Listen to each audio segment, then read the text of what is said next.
Na virada do século XVII, o Japão era uma terra misteriosa para a maioria dos europeus. Os senhores da guerra japoneses permitiam a entrada de poucos estrangeiros em suas terras, o que torna ainda mais notável a história de alguns estrangeiros, que se tornaram influentes nas cortes dos grandes senhores da guerra do Japão.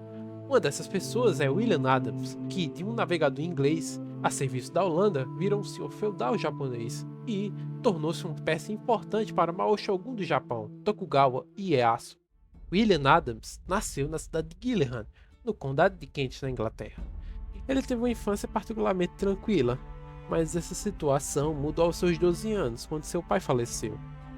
William ficou sob a tutelagem do mestre Nicholas Dickens, passando os anos seguintes sob sua tutelagem rigorosa. Nesses anos, William aprendeu bastante sobre navegação e construção de navios. Adams revelou-se um aluno astuto e de aprendizagem rápida. E, em 1588, quando a Armada Católica da Espanha havia chegado às costas da Inglaterra com a intenção de subjugar os britânicos protestantes, Adams, como piloto, se viu na frota do Sir Francis Drake, capitaneando um navio de abastecimento no caos da batalha.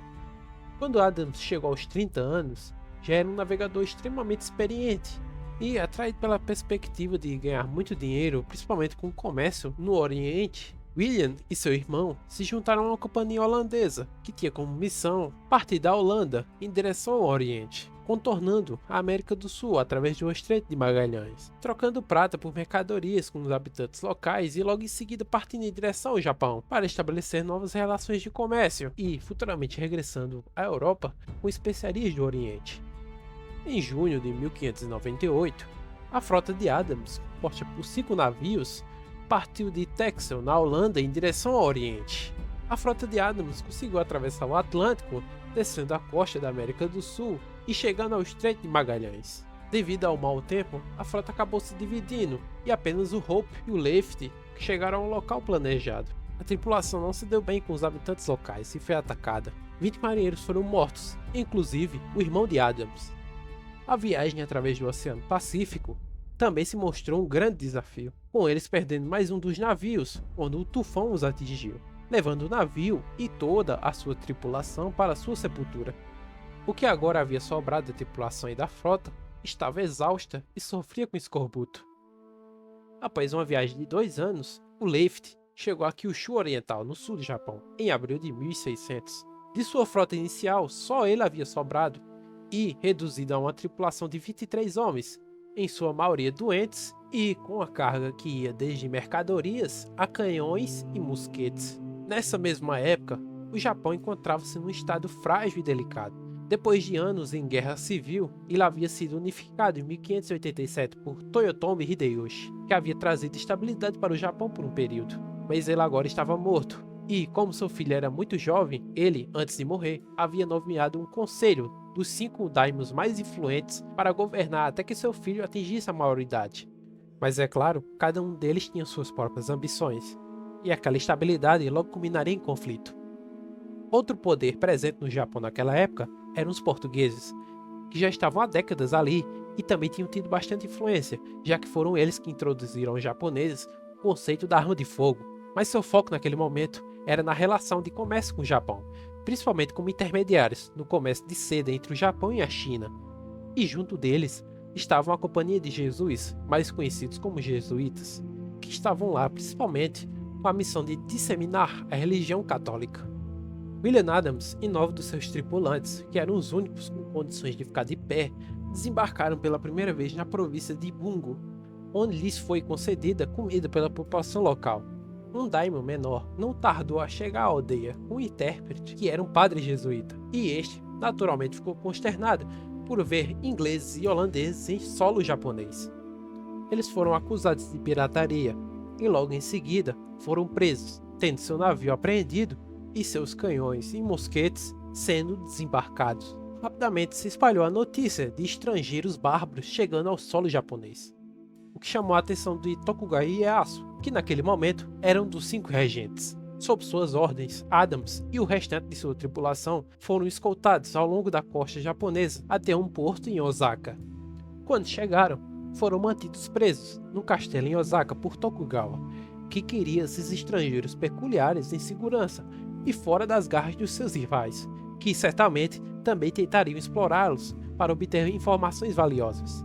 Em maio de 1600, Adams foi apresentado pessoalmente a Tokugawa Ieyasu, e este encontro mudou a vida de Adams para sempre. Através de um intérprete português, o daimyo pressionou duramente o inglês para obter informações sobre o mundo exterior. Adams então falou sobre o seu país, a Inglaterra, bem como sobre as guerras que estavam envolvidas com Portugal e Espanha, que nesta época estavam sob o controle de um só monarca.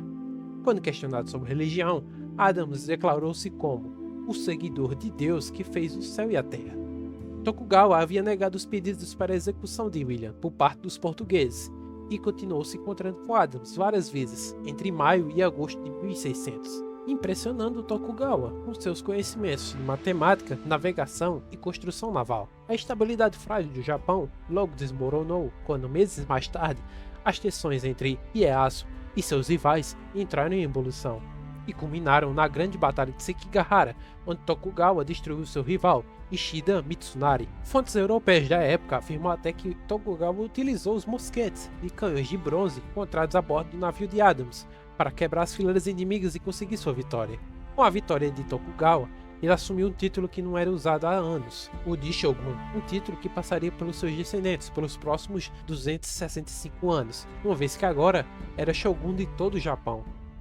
Tokugawa Ieyasu então voltou a dar atenção a Adams. Adams queria regressar à Inglaterra, onde tinha mulher e filhos, mas Tokugawa recusou que ele deixasse as costas japonesas, já que William era muito valioso. Tokugawa nomeou Adams como seu conselheiro pessoal em assuntos diplomáticos e comerciais com o estrangeiro. Também recebeu 2 katanas cerimoniais e recebeu o status de samurai, juntamente com o título de Hatamoto, que era uma posição de muito prestígio na corte do Shogun. Adams serviu ao Shogun a partir de 1604 e ajudou a construir os primeiros navios de guerra ao estilo ocidental do Japão. Tokugawa, querendo assegurar que Adams nunca deixaria o Japão, declarou oficialmente que William Adams estava morto e que o samurai Miura Andin havia nascido. Assim, o piloto começou uma nova vida, tendo se casado com uma japonesa chamada Oyuki e criado uma nova família com ela, tendo 2 filhos. E, como recompensa por seus serviços ao Shogun, ele também havia recebido servos leais e seu próprio feudo em Hemi, onde atualmente fica a cidade de Yokosuka. Em 1609, Adams negociou em nome da Companhia Holandesa das Índias Orientais a criação da primeira feitoria holandesa no Japão, em Hirado, o que lhes deu mais privilégios que os portugueses e espanhóis jamais tiveram, e ajudou a quebrar o monopólio português e a eliminar a dependência do Shogun em relação a eles. Logo depois, Adams conseguiu contato com os ingleses, os pedindo para transmitir informações suas à sua família na Inglaterra, e os convidando a fazer comércio no Japão, posteriormente os ajudando a fundar sua própria feitoria no Japão, também com o filho de Tokugawa presenteando um rei inglês com 2 armaduras cerimoniais, que estão até hoje na Inglaterra. Adams ainda tentaria algumas expedições de comércio pela região, mas sem muito retorno. Em 1614, Ieyasu, alertado tanto por Adams como por problemas envolvendo daimyos e samurais convertidos ao catolicismo, decide por banir os padres jesuítas e os portugueses do Japão, também exigindo que todos os japoneses que haviam se convertido abandonassem sua nova fé. Adams morreu em 1620, em Hirado, e foi enterrado em Nagasaki, deixando seu feudo para sua família e dividindo seu dinheiro tanto para sua família no Japão como sua família na Inglaterra. Anos depois, o neto de Tokugawa Ieyasu fechou as fronteiras do Japão para todos os estrangeiros. Apenas os holandeses continuaram autorizados a exercer comércio no porto de Dejima, em grande parte devido aos esforços anteriores de Adams. William Adams teve um papel muito importante nesta época, deixando um legado duradouro. A sua história também se tornou popular pelo autor James Clavell, que se baseou em sua história real e o contexto do Japão na época para escrever seu romance chamado Shogun, aqui no Brasil traduzido como Shogun, a Gloriosa Saga do Japão, que recebeu uma nova adaptação recentemente e que até o momento está sendo bem interessante. E pelo que eu pude ver, eles estão se atentando bastante aos detalhes históricos. Foi até um dos fatores que me animou a fazer esse vídeo. Bom, se gostarem, deem aquela força se inscrevendo e curtindo, que vai me ajudar muito. E é isso aí, até um próximo episódio com mais uma jornada pela história.